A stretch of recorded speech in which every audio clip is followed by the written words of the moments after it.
எல்லாருக்கும் வணக்கம். எஸ்டிஏ டைரிஸ்க்கு உங்களை அன்புடன் வரவேற்கிறேன். இன்றைக்கி நம்ம வீட்டில் என்ன சமையல்னா எறா குழம்பு தான். எப்படி செய்யுதுன்னு பார்க்கலாமா? நான் சொல்கிறது 1 கிலோ எறாவுக்கான அளவு தான். தேவையான அளவு எண்ணெய் ஊற்றிக்குங்க.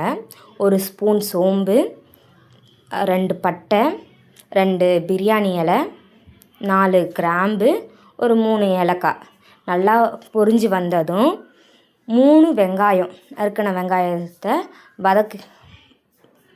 சேர்த்துக்குங்க. 5 பச்சை மிளகாய் கீரி போடலாம், இல்லை அப்படியே கூட போடலாம். நல்லா வணங்கினா போதும். இந்த 3 நிமிஷம் வீடியோவுக்கே நான் 30 வாட்டி வாய்ஸ் ஓவர் கொடுத்துருக்கேன். நீங்கள் பார்க்குறது ஃபைனல் வெர்ஷன் தான். அப்படின்னா இன்னும் அந்த 30 வெர்ஷன் எப்படி இருக்குன்னு நீங்களே யோசிச்சுக்குங்க. கொஞ்சம் அட்ஜஸ்ட் பண்ணுங்கள். எனக்கு கொஞ்சம் ட்ரைனிங், கொஞ்சம் பயிற்சி வேணும். வெங்காயம் வணங்குறதுக்கு உப்பு 1 ஸ்பூன் உப்பு போடுங்க. அடுத்தது 1 ஸ்பூன் மஞ்சத்தூள் நல்லா கிளறி விடுங்க, இல்லைனா அடி பிடிச்சிக்கும். எந்த அளவுக்கு வெங்காயம் வணங்குதோ அந்த அளவுக்கு டேஸ்ட்டு நல்லா இருக்கும். அடுத்தது 5 தக்காளி சேர்த்துக்குங்க. நல்லா வணங்கணும். தக்காளி நல்லா வணங்கிட்ட பிறகு எறாவை நல்லா உப்பு போட்டு கழுவிடுங்க. கொஞ்சம் மஞ்சத்தூள் போட்டு நல்லா கழுவிடுங்க. இஞ்சி பூண்டு பேஸ்ட்டு 2 ஸ்பூன் நல்லா போட்டு கிளறுங்க. அடி பிடிக்காமல் நல்லா கிளறி விடுங்க. பார்த்திங்களா, எறா நல்லா பெரிய எறா.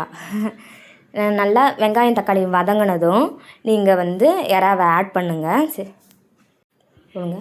நீங்கள் தண்ணியே ஊற்ற தேவையில்லை, ஏன்னா எறாவில் இருக்க எறாவே தண்ணி விடும். உங்களுக்கு இன்னும் நல்லா கிரேவியாக வேணும்னா நீங்கள் ஒரு கிளாஸ் தண்ணி கூட ஊற்றிக்கலாம். அடுத்தது உப்பு எறா கூடயே போடுங்க, அப்போ தான் அது ஊறும். அடுத்தது மஞ்சத்தூள் கூட உங்களுக்கு வேணும்னா எக்ஸ்ட்ரா போட்டுக்கலாம், கலருக்காக நல்லாயிருக்கும். நான் வீட்டு மிளகாத்தூள் தான் 1 ஸ்பூன் யூஸ் பண்ணியிருக்கேன். அடுத்தது மட்டன் மசாலா. என்ன அது எறா குழம்புக்கு மட்டன் மசாலா யூஸ் பண்ணுறேன்னு நீங்கள் நினைக்கிறீங்க. ஆனால் உண்மையாகவே ரொம்ப நல்லாயிருக்கும். நீங்கள் ட்ரை பண்ணி பாருங்கள். நல்லா சுண்டி வந்ததும் நீங்கள் 1 ஸ்பூன் பெப்பர், மிளகு சேர்த்துக்குங்க. ஒரு கைப்பிடி கொத்தமல்லி சேர்த்து நல்லா கிளறி விடுங்க. அப்புறம் அடுப்பு ஆஃப் பண்ணிட்டு நீங்கள் சாப்பிடலாம். கண்டிப்பாக செஞ்சு பாருங்கள். எப்படி இருந்துச்சுன்னு மறக்காமல் சொல்லுங்கள். சப்ஸ்கிரைப் பண்ணுங்கள் ப்ளீஸ்.